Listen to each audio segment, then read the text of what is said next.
जुलाई का महीना शुरू हो गया है, आज 1 तारीख है और आम लोगों को महंगाई से थोड़ी राहत मिल गई है। 19 किलो वाले कमर्शियल सिलेंडर की कीमतों में कटौती कर दी गई है। कमर्शियल सिलेंडर के दाम 183 रुपए 50 पैसे कम कर दिए गए हैं। दिल्ली में 19 किलो वाले इस सिलेंडर की कीमत 2,930 रुपए अभी भी है, लेकिन पिछले 4 महीनों में कमर्शियल सिलेंडर के दाम 4 बार बढ़े थे।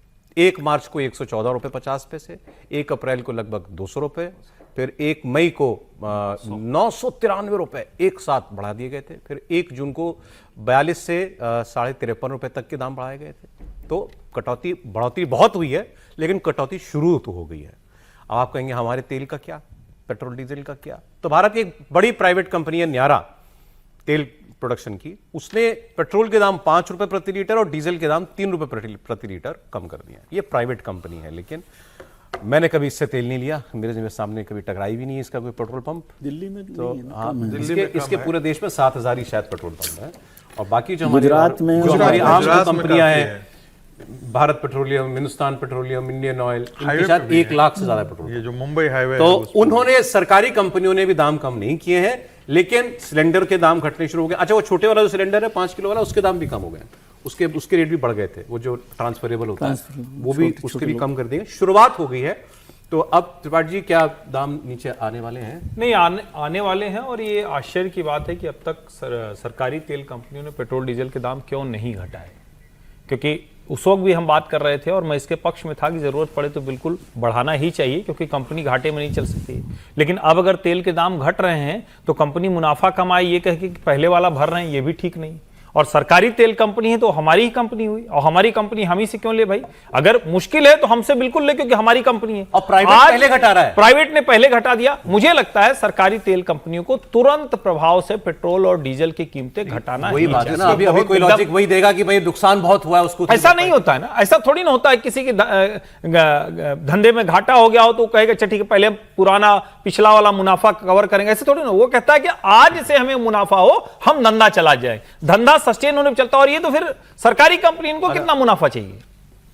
अरे, और वैसे ईरान के राष्ट्रपति से भी प्रधानमंत्री की थोड़ा बात समझ लीजिए, ये घाटा नहीं हुआ, इसको हम लोग बार बार घाटा कहते हैं। मुनाफा जो था उसमें से पैसा गया है ना। नहीं सर, थोड़ा सा सर मैं आप थोड़ा हिसाब देख लीजिए ना। अरे मैं हिसाब देख के आया हूं सर, बैलेंस शीट देखिए। ये जो इधर हुआ, नहीं आप इन 4 महीने की बात, केवल इन 4 महीने। अच्छा किया सर, इन 4 महीने में हुआ है, वही तो कह रहा हूं। लेकिन जो मुनाफा कमाया उसी में से, पहले तो बहुत कमाया। हाँ, तो उसी में से गया ना। ये ठीक वही बात हो गई कि विजय जी को साल में 50,000 रुपए मिल रहे हो। मैं जानबूझ के ऐसे बोल रहा हूँ, असली वाली बता नहीं सकता। तो साल में 50,000 रुपए मिल रहे हो और आगे उनको न मिलने लगे, तो कोई कहे कि अरे आप 50,000 तो पाते थे ना भाई।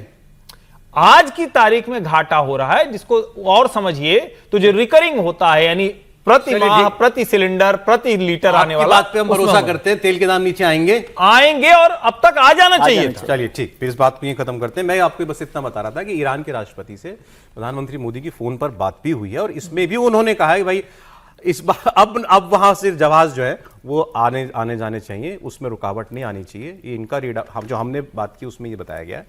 और उनका जो रीड आउट आया है उनकी तरफ से, उसमें उन्होंने ये कहा है कि प्रधानमंत्री मोदी ने कहा है कि हम एक बड़ा डेलीगेशन भेज रहे हैं, वो अयतुल्ला साहब के खामनेई साहब के फ्यूनरल राइट्स के लिए हम एक बड़ा डेलीगेशन भेज रहे हैं। तो ये प्रधानमंत्री ने उनको बताया। ये हमने आपको बताया भी था कि बिहार के गवर्नर और MOS विदेश मंत्रालय के जो है वो वहां पर जाने वाले हैं। चलिए, तो मतलब राब्ता कायम है दोनों के बीच में, ये एक अच्छी बात है।